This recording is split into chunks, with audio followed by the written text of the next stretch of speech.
I'm going to try and make this video a little bit fun by auctioning on YouTube these two wonderful volumes. They're actually one book in two volumes. 100% of the proceeds of this auction will go to benefit the ABAA's Antiquarian Booksellers Benevolent Fund. So by participating, you are helping booksellers in times of need. Now, the reason I chose these two volumes is that they have been Grangerized. Now, if you do not know what Grangerized means, of course, watch the video, I will discuss it. If you do know what it means, well, then you're thoroughly excited already.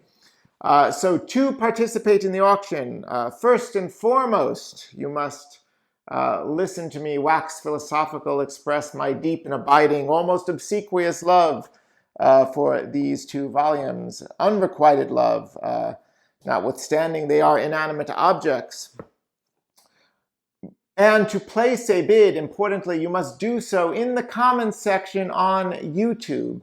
Now you can, if you want to say bid $50 or $500, what have you, place the bid. If you do not want to do so publicly, or you do not have a Google account, you're not signed in, you can write me privately at webuyrarebooks@gmail.com, and I will add it to the comments anonymously on your behalf.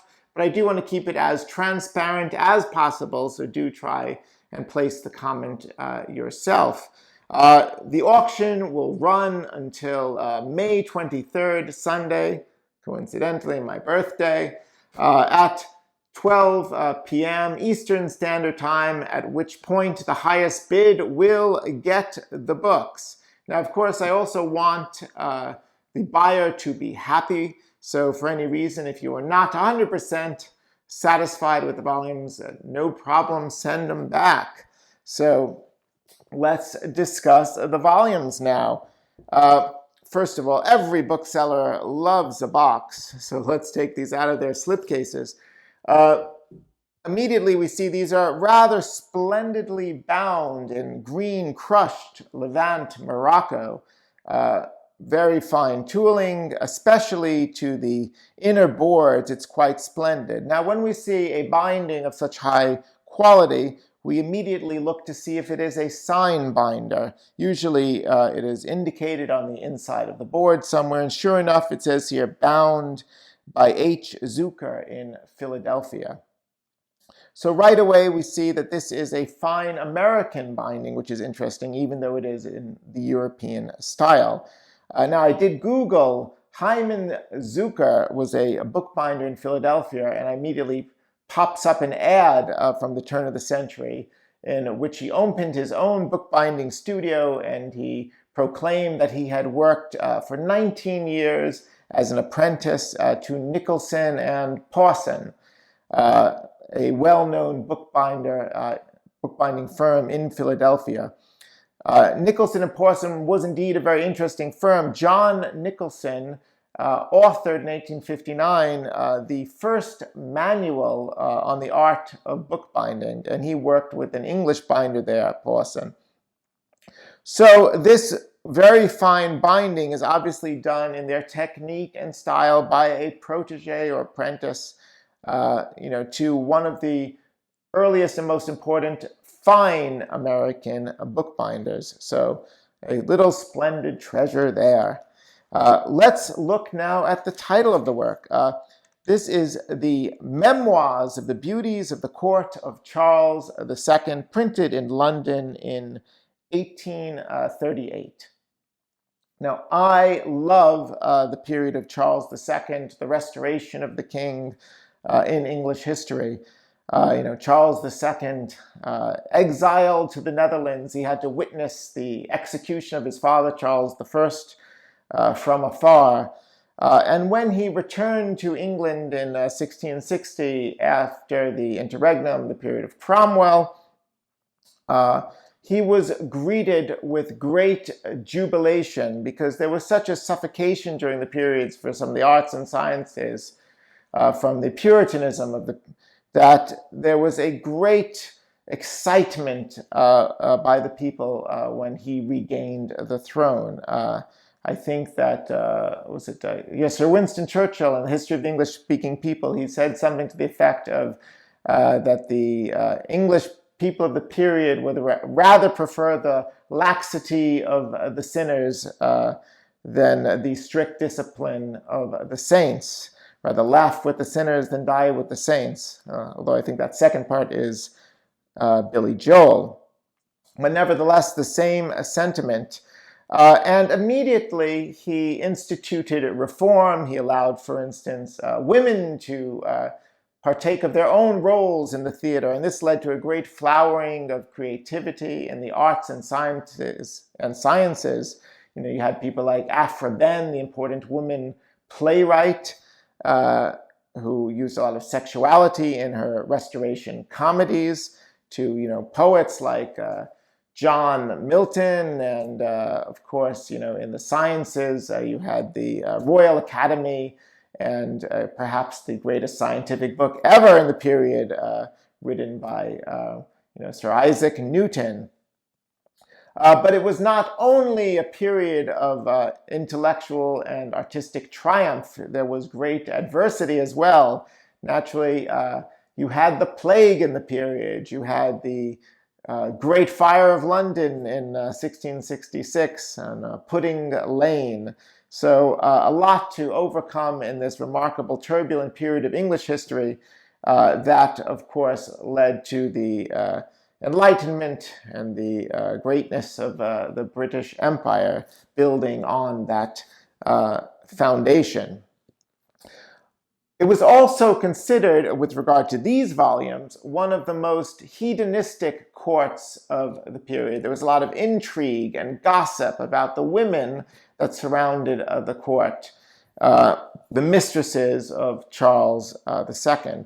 Now, especially during the Victorian period, these women were viewed with great contemptuousness. Now, that may be different from a modern scholarly standpoint, where people may reevaluate the women of the period on their own merits or their own biographies. But as I said, there was a lot of contemptuousness for the women. And if we look at the preface of this work, and I always enjoy reading prefaces to get the taste of an antiquarian work, you can see what I mean. He says here, the editor, "The court of Charles II is very properly illustrated by the portraits of his ladies." And by portraits of his ladies, he's referring to the paintings by Sir Peter Lely, of the women of the period, some of the finest portraits done in the period, so well worth looking those up on the internet.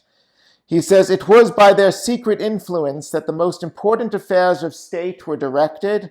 At their all-powerful nod, ministers rose or fell, and by their contrivance were effected foreign treaties, and the most weighty decisions of war or peace were determined by their intermediation. It happens too frequently that when female influence is thus predominant in the cabinet, it is exercised by the worst portion of the fairer sex, and this was eminently the case in Charles's days, the avarice of whose mistresses robbed the country of its resources and reduced the king himself to disgraceful dependency on France." So a lot of vile directed towards these women, but of course an equal amount of fascination at who they were, the beauties of the court.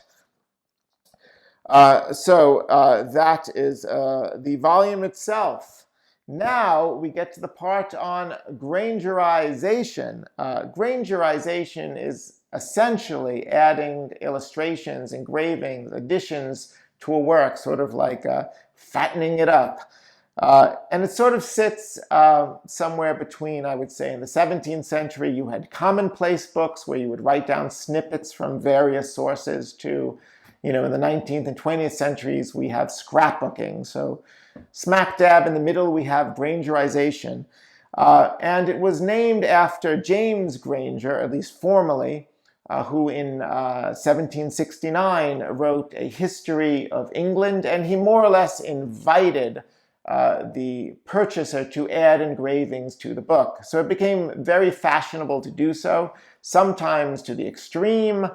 You have, for instance, I think sitting at the Huntington Library, the Grangerized copy that belonged to Richard Bull. They call it like the Bull Granger copy. And it transformed 2 volumes into, I think, 32 volumes with something of the addition of 14,000 engravings to it. It is also very interesting to reflect on how these engravings were obtained.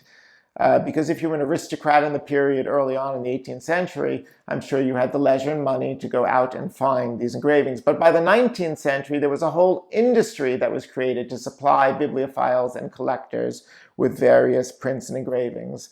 And lo and behold, this copy of the Beauties has, I think, something on the order of 240 additional engravings of the 18th and 19th century that were sourced and added to the book.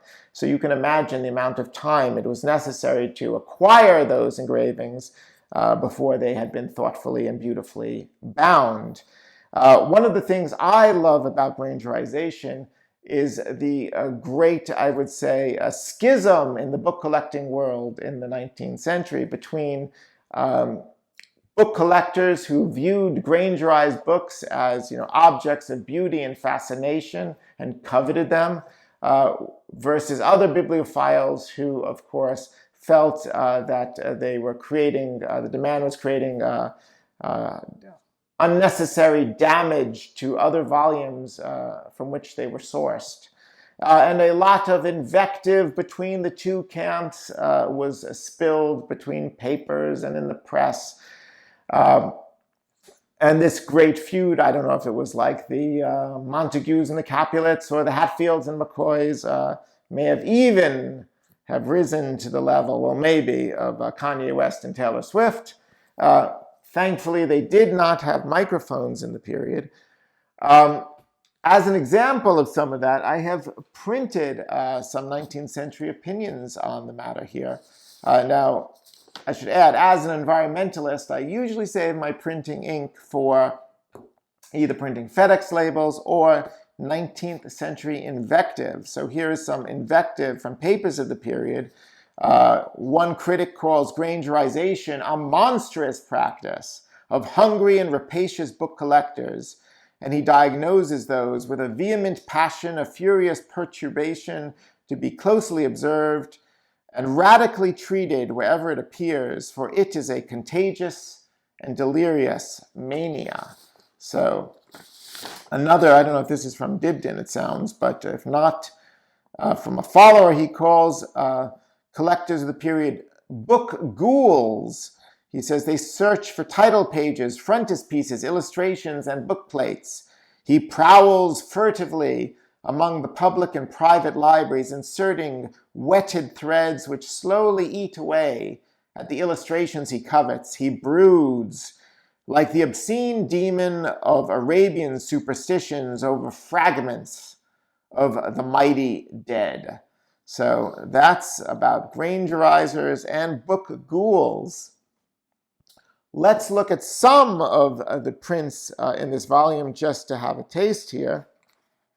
Quickly, I can open it up right away. The first one is actually here. It is a lovely, looks like an original watercolor of the Duchess of Cleveland done. So that's been very expertly inserted onto another sheet of paper, tipped in, and then placed inside the volume. We have another fine portrait here after Van Dyck. So they sourced that. This is always a favorite of mine. This is of the conspirator Titus Oates, hanging from the stocks there, suitably dressed with the testis ovat above his head there. That's actually an anagram for Titus Oates, and it says, from a rare print that was sourced. This is one of the mistresses, and this is probably after one of the aforementioned paintings of Sir Peter Lely of the mistresses of the court. And we continue here. This is a familiar face. This is like when you go to a bar and you say, I think I know you from somewhere. Everybody recognizes that particular portrait. And of course, finally, here's an example of Nell Gwynn, perhaps the most famous mistress of Charles II, the first English actress of the stage.